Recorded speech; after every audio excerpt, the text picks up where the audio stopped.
I'm here at the Orange County Sustainability Decathlon, where I'm standing in front of the competition entry from Orange Coast College and UC Irvine. This has been over a year-long pursuit, including design and only about 3 months of construction. We've designed this house with a partner in mind. Homeless Intervention Services Orange County has agreed to accept this house into the backyard of an existing property they have. They take young men out of homelessness and out of the foster care system, and this house will now provide transitional housing for those young men. So the house is designed really for a specific site. It's designed to go to be dropped into the backyard of an existing house, and it's going to serve four young men. So there'll be four beds. It adds a kitchen, living room, and two bathrooms to their existing property. So the design is L-shaped based on the existing backyard. It's also designed to be modular, so the whole house breaks up into four large chunks that can be framed and dropped into place. The overall design concept is one of kind of an exterior shell, and that's a shell that does performance. So it's not just an architectural feature; it's also a sunshade. So the southern exposure gets the hottest, and so all right. So the screen itself is composed of 3/16-inch aluminum panels. These are laser cut perforated panels by a company called Artura. They do custom facades and interior partitions, acoustic ceilings. They do a lot of not only bespoke custom work, they also have their own line of products for both interior and exterior as well. So they worked with us. They they fabricated these panels. They're powder coated, so they're long lasting and can endure the exposure to the elements. As you can see, we use light gauge steel, so you can come around and see the exposed steel inside. All of this steel that you see is printed with a frame CAD machine. So we have the ability at Orange Coast College to print all of the light gauge steel framing for a house like this. So using this system, we're able to digitally design something and then have it printed and sent to the machine for production. So this is one of the distinguishing factors of this project, and it gives us an advantage not only in the ease of assembly, but in the lightness of the structure. All this size is easily tilted up by one person. Adding the panels adds a little weight to it because this is thick. It's over an eighth of an inch. It's 3/16-inch thick aluminum, but the steel framing is much lighter than its traditional wood frame counterpart. So it makes the construction and assembly a lot easier. And the nice thing about the frame CAD assembly system is you can frame an entire house with the same type of screw, and it's all fitting together within robotic tolerances. So really within a fraction of a millimeter precision for an assembly like this. So one of the things we were noticing when we're going to install all of our finishes in the house was that the walls are all perfectly flat. They're all perfectly straight. You don't get the warping and kind of assembly error that you would get in a normal wood frame house. So it gives us more certainty, it gives us more precision, and it's just less guesswork in the construction process. The tiles, this is a 3/4-inch porcelain tile donated by Doll Tile. They partnered with us and donated all of the tile and flooring for the whole house. CTS Rapid Set Cement, they donated all of the stucco for the house and supplied labor to install it. We used a two-step process of first you install the WRB, the water resistive barrier, in which case typically that's building paper, a black building paper with a metal mesh attached to it. So Ours was a kind of one step for that, and then 2 layers of stucco. So the first coat is called the scratch coat. That's it's applied to the metal mesh in a way that allows it to stick onto the surface. And then as it's curing, they take a trowel that has teeth and they kind of run it across, making these horizontal scratches in the stucco.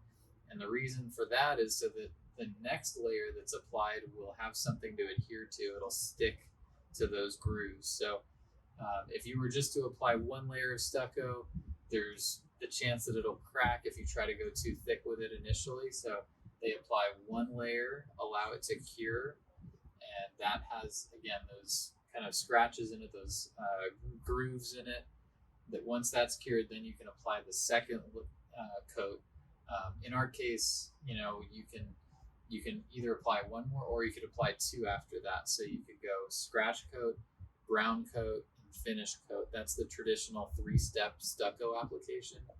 We were just going to paint it, so we went scratch coat and then directly skipped brown coat and went right to finish coat. The brown coat usually is just about smoothing it, and then the finish coat could be a stucco that has the color already embedded in it, so you don't have to paint it. So you can have an integral color to the stucco. So it'll last longer. You don't have to repaint it every 2 or 3 years. Although stucco in general does a lot better as far as aging and having to repaint something than wood. If you have painted wood on your exterior, you're having to repaint it every year or so. With stucco, it's a longer process for having to repaint. Another material we have behind you is the standing seam metal. So this is a product that does a great job of creating a water seal. There's a lot of detailing that goes into standing seam. All of the edges have to have a trim. Each of these panels, you can see, is cut to a specific size, so that's a lot of labor. But you can see the finish. And the idea with standing seam metal, it's originally used on roofs, but the idea is rather than having 2 sheets of metal that just do this, standing seam metal lifts up one of the edges and then has the other edge crimp over it. And there's different companies have different manufactured products and different details for how that happens. Sometimes it's a track that gets attached to it. There's usually clips that are integrated into the process. But with this system, it's the seam that's created, and it creates these nice, architecturally, it's a great, vertical wall application. We also have these on our roof as well. So the idea is that the roof is kind of folding down. You can see it kind of cascading down the front end over there. On the roof as well, we have a 5 kilowatt hour solar array. We have 15 solar panels that are powering the house. We can also power a car off of those. We can charge a car from those solar panels. The power goes to a battery storage that can be then transferred to a car. So we have the ability to be very self-sufficient with this house. The goal is to be net zero, right? To use to generate as much energy as we're using. So have those things offset. And we also talk about carbon neutrality in our profession, being carbon neutral. So sequestering as much carbon as we're emitting or as we're using in the house. So those are kind of issues that we're dealing with in architecture, how to use less, but also how to use the natural resources around us efficiently that are renewable, like sun, wind, geothermal energy, things like that. So let's go inside.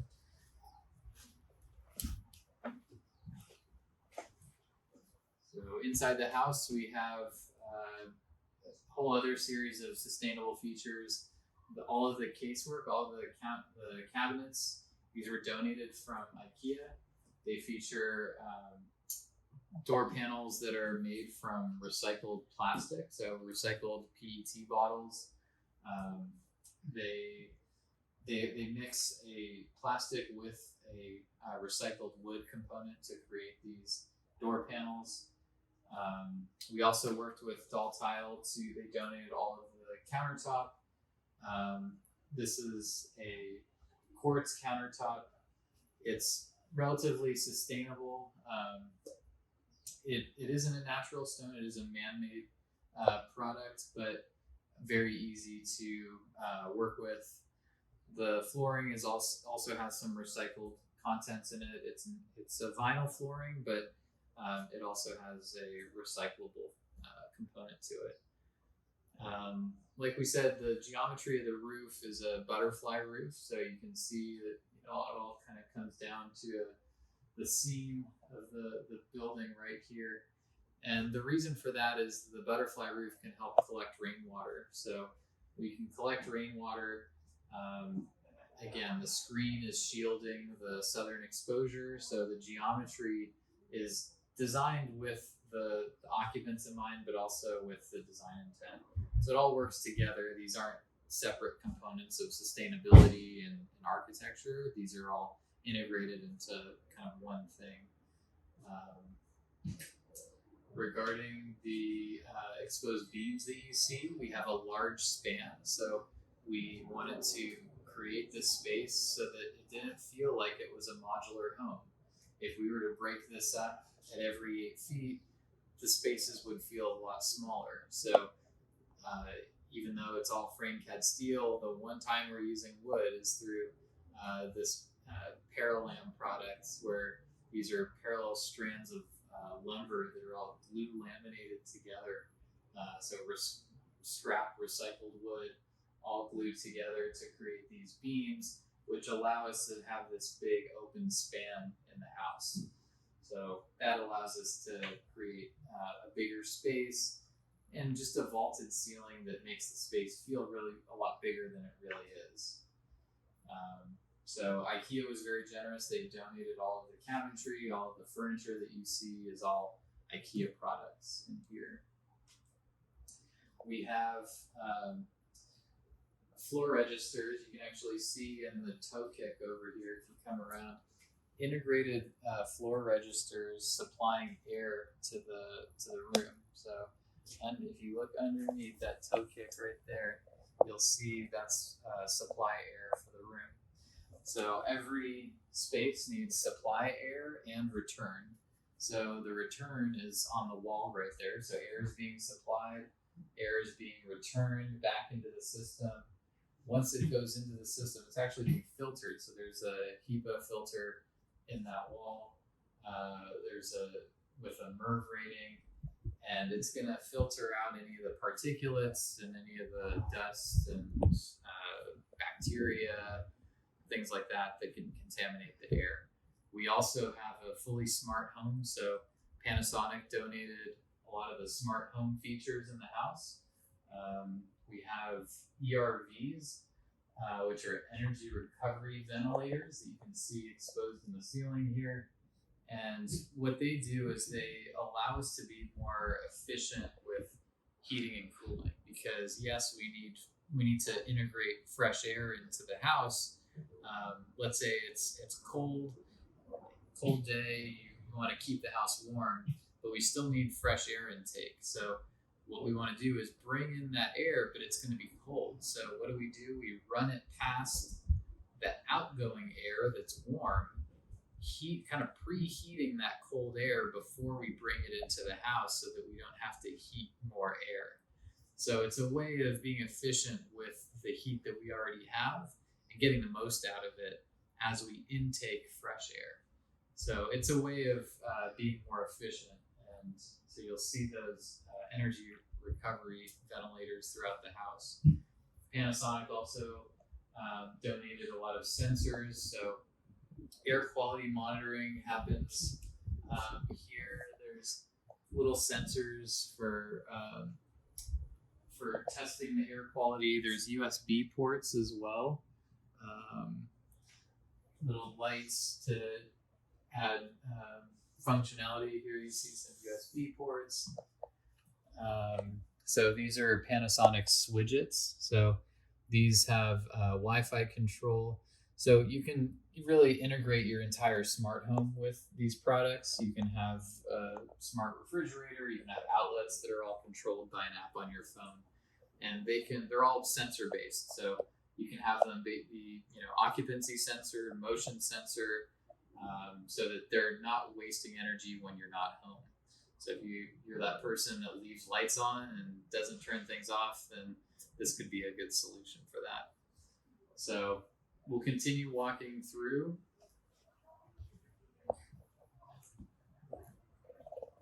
So the home has 2 bedrooms, 2 bathrooms. This bathroom didn't get finished, but this is exposing the Schluter system. This is an underlayment product that allows the tile to properly adhere to a surface and drain properly without getting moisture into the walls. So the Schluter system is a great product. They donated their products for the house as well. And so architecturally, this is the design that we had for that bathroom. This entire wall is going to be glass tile. We have a floating vanity here on the wall. And the idea is that the light coming from the west is going to hit this glass and create a lot of really nice caustic lighting effects in the room. So coming in here, we have, you can see the Insteon ceiling fan and light controller. So we can wirelessly control the fans in the house. You're seeing some of the lighting. I guess we've lost some of the pattern. You can see the pattern on the floor actually from the perforated panels. Not as dramatic because the windows are so small, but it's still a nice design feature, and it's cool in this space. This is the middle of the afternoon, really the hottest time of the day, and it feels perfectly comfortable, maybe 69, 70 degrees in here. So the quality of the light, the quality of the atmosphere in here, it's a really nice system. And you can see some of the vents. Those are some registers in the top corner here to allow air to passively flow, be sent out, and it'll monitor the air quality. So outside there's little vents that'll pop open automatically and release some of the stale air and intake some fresh air. So this room has both an intake and a return. So on the floor we have registers here, so supply and return in the ceiling. So here we expose beams as well. When you look up, you'll see that Paralam product. And again, that's strands of recycled wood that are all glued together in the manufacturing plant. It's all shipped as a product, and it's very dimensionally stable. They work, whereas lumber can vary a little bit from product to product. You may measure a 2x4 and it's slightly different from product to product. Since this is many pieces of wood, not just one, piece of lumber, it'll have a little bit more control over the dimensions.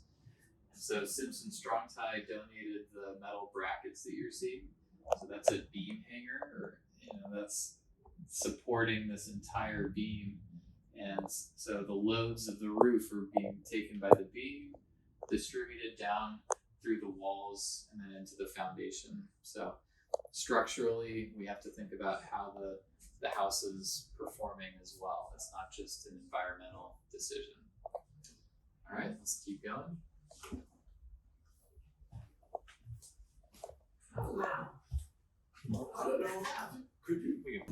All right, so for all of our fixtures, we have low flow water fixtures, reduces the amount of water that's used. For toilets, it's 1.28 gallons per flush, GPF. For sinks, there's requirements for the flow rate for the water. So we're staying under the requirements. All the appliances are Energy Star rated.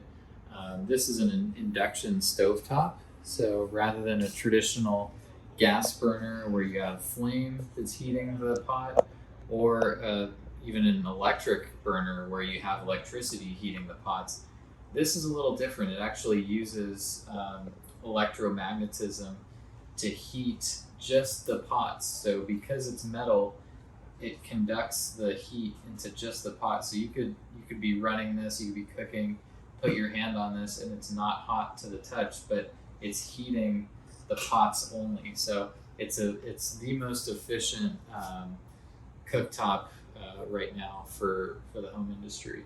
So induction cooktops are a great alternative to both electric and gas cooktops. All right, so let's make our way outside. I guess we can go out this way. You can pause it. So here's the phase change energy solution sheet, which is also called the energy sheet. It absorbs the heat and it cools down the room when it solidifies.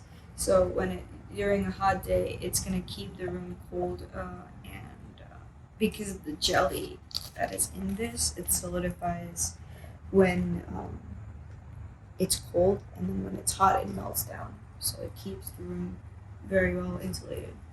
Where do we have it? We have it all on the ceiling, all rooms, cut into 5 inches per.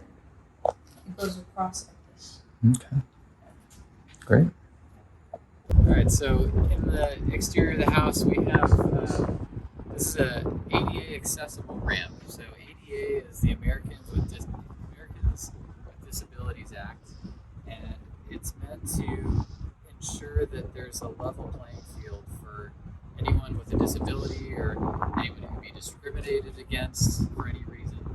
And so what it means for the American people is that we're designing for equal access for everybody. So the main entrance, notice that this ramp is going all the way up to the level of the house. It's at a 1 to 12 slope. That's the maximum slope that you're allowed to have to allow for a wheelchair to access the house. Anything steeper wouldn't be allowed. And so to achieve that, so that's a 1 to 12, meaning 1 inch of rise to 12 inches of run. So for every inch of height, you have to have that many feet in length. So we're at about 30 inches of height off of the ground at our entrance. Our whole house is lifted off the ground on these piers. We have both concrete seismic piers and steel traditional piers. Those are used for mobile homes or manufactured homes when you want to have a temporary or kind of mobile foundation. So you have 30 inches, that means we need 30 feet in length to maintain this transition. And so there's also a requirement, if you're over 30 inches, you have to have a landing as well. There have to be handrails too. So not only are there handrails, but they have to be continuous. They can't break. There can't be an opening here.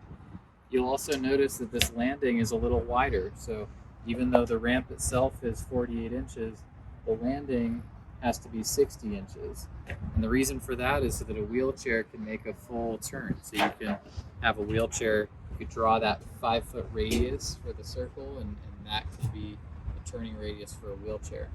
And so there's also a lot of requirements for the transitions, the height itself for the flooring. If you look over here, this can't be a height change more than a 1/4 inch, and for longer than a 1/2 inch. So there's these transitions are, you may overlook them, but they actually are part of the accessibility requirements that we have here. So the ADA, again, these are guidelines that are published, but then those guidelines are adopted by the states. So California has our own California building code, and so we'll adopt accessibility standards into the building code that we use. So when we do a set of drawings, we'll include accessibility language in those drawings to make sure, we'll have diagrams of the turning radius, so that 5-foot circle, and bathrooms that are required for that, and proper heights. Another thing, and actually we can walk over here to the front. You also have to have 80 inches of height clear in the space that you're walking. So you can't have any obstruction coming in below 80 inches. Otherwise, someone who's vision impaired could hit their head. You could bump into it if you're not paying attention. So that's why, even though these walls are canted, notice that they're canted in a way that that walking path still avoids them. You're not going to hit your head at 80 inches. So we measured 80 inches above, and we're actually clear. So we don't have to worry about someone hitting the screen. And that's, again, it's a very practical accessibility requirement, but it's also a design thing. So as designers, we have to know the proper angle, where to place these decorative walls. If we want to make the architecture look more dynamic, we have to keep the building code in mind when we're doing it. So keep going. Notice the ends of the ramp have these returns, so they have to extend out. If this were a stair, it would have to extend out 12 inches, and then it would extend out another 12 inches, or actually it extends out the depth of a tread, and then extends out even further. So those are also part of the accessibility requirements. Here you can kind of see they put this underlayment underneath the standing seam metal, so you can see that they've wrapped the building to make sure that moisture that gets behind this will stop at this barrier and run off.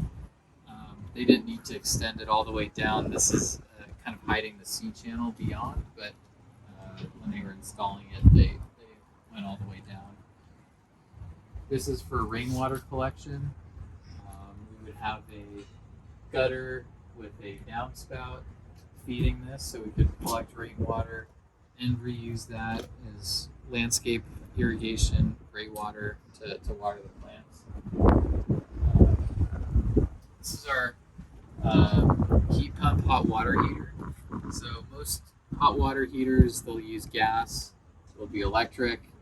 This one extracts the heat from the space around it and uses that heat to heat the water. So it's kind of a similar concept of an air conditioning system, where it's a heat pump where it extracts the heat. Your air conditioner in your house, what it's doing is it's taking the heat that's built up inside the house and then sending it outside. This is kind of doing the same thing. It's gathering the heat in here and it's sending it into the water, where that can be pumped and it's actually recirculated. So there's a recirculation pump of hot water that's constantly circulating through the bathrooms. So when you need hot water, you can get it instantly. It's ready. It's right there for you, rather than having to wait for it to travel through the pipes. So that recirculation pump helps a lot, although it does present an issue, because that's hot water that you have to keep constantly hot under the house. If that's not insulated, you're potentially wasting energy, you're wasting heat down there. So you have to insulate whenever you have a recirculation system like that, or all of your ductwork, all the pipes in the house, everything should be insulated so you're not wasting energy, you're not expelling it out beyond what's called the thermal envelope of the house. Right? So we want to have one continuous thermal envelope. That's the barrier between inside and outside that helps maintain the proper temperature inside the house. All right. We have plants that were donated from Tree of Life Nursery. These are all California natives, so they all do well in our climate. They require minimal water and maintenance. So you can see these featured. Architecture and landscape design go hand in hand, and creating the overall experience for the users. And we wanted to create kind of a healing environment, a healing garden for the young men that are going to be in Placentia. So that was the logic behind this. And you can see all of the planters were fabricated with FrameCAD steel, all fabricated at OCC. And we're using them both as planters and as benches to create this garden experience.